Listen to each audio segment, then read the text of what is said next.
Bonjour à toutes et tous et bienvenue sur Trois Lunes Diffusion. Aujourd'hui, on s'attaque à un sujet intriguant, les incubes et les succubes. Ces figures sombres, parfois tabous, qui ont traversé les siècles et bien sous forme de récits, de cauchemars, de fantasmes également. Mais si on les observe à travers le prisme de l'inconscient, eh bien elles deviennent de véritables clés de lecture pour comprendre ce qui nous traverse intérieurement.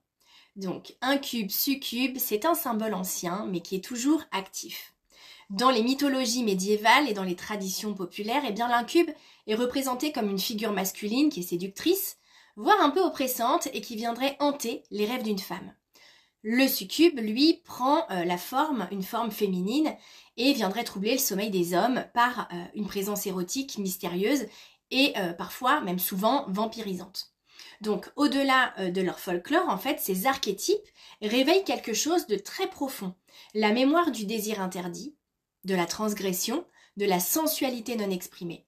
Et donc, ils incarnent une tension entre ce que l'on ressent et ce qu'on pense avoir le droit de vivre. On va voir qu'au niveau transgénérationnel, on parle clairement du désir interdit. Quand on parle d'incube et de succube en psychogénéalogie, on met souvent le doigt sur des mémoires d'abus, de culpabilité, d'interdits sexuels également, ou encore d'énergie vitale refoulée. En fait, il peut s'agir de récits étouffés dans les lignées, des secrets, des pulsions condamnées, des femmes réduites au silence aussi, ou des hommes écrasés par des normes religieuses ou patriarcales. Et donc ces figures peuvent surgir dans nos rêves ou dans notre imaginaire quand notre inconscient essaie de réactiver une mémoire qui est restée bloquée dans l'histoire familiale, ou qu'il veut en fait attirer notre attention sur un besoin vital de reconnexion à soi, par exemple, à son corps et à sa puissance intérieure. On va voir que c'est une figure, ces deux entités, ces deux archétypes font écho à une figure onirique de l'inconscient en fait. On est vraiment entre le rêve et la pulsion. Alors, plutôt que d'y voir une présence surnaturelle, on peut envisager les incubes et succubes comme des symboles oniriques puissants. Ils prennent forme dans nos rêves, nos méditations aussi, ou nos élans imaginaires, pour matérialiser en fait une énergie refoulée, un désir, une colère, une soif de liberté finalement. Et donc ils peuvent aussi représenter une facette de nous qu'on n'ose pas incarner, par exemple la séduction, la sensualité, l'élan de vie, c'est très tabou encore, et aussi un appel intérieur en fait à sortir d'un schéma oppressif, culpabilité, dévotion excessive, domination aussi et soumission aussi.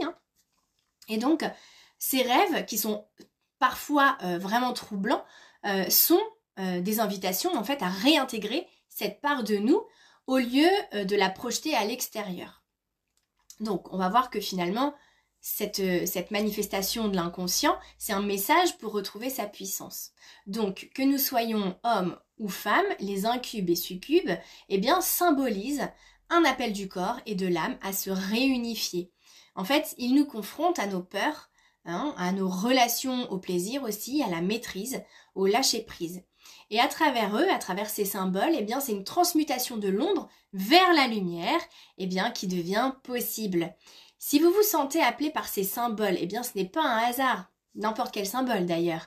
Peut-être que quelque chose en vous est prêt à se libérer, ou à s'assumer, ou à rayonner autrement. Et donc en réconciliant l'instinct, le désir et la conscience, il y a quelque chose qui vous fait avancer sur votre chemin personnel. Donc je vous remercie d'avoir exploré ce sujet avec moi. Les incubes et succubes sont loin d'être des monstres extérieurs et ils peuvent devenir des messagers. Alors bien sûr, c'est pas toujours confortable, c'est assez effrayant, mais ça peut devenir des messagers de transformation intérieure. Mais à condition de les regarder en face et de les écouter de manière symbolique. Donc si ce sujet vous parle, je vous invite à explorer d'autres vidéos de cette série autour des figures dites sombres et qui révèlent en réalité une lumière beaucoup plus grande en nous. Voilà, je vous dis à très vite sur Trois Lunes Diffusion.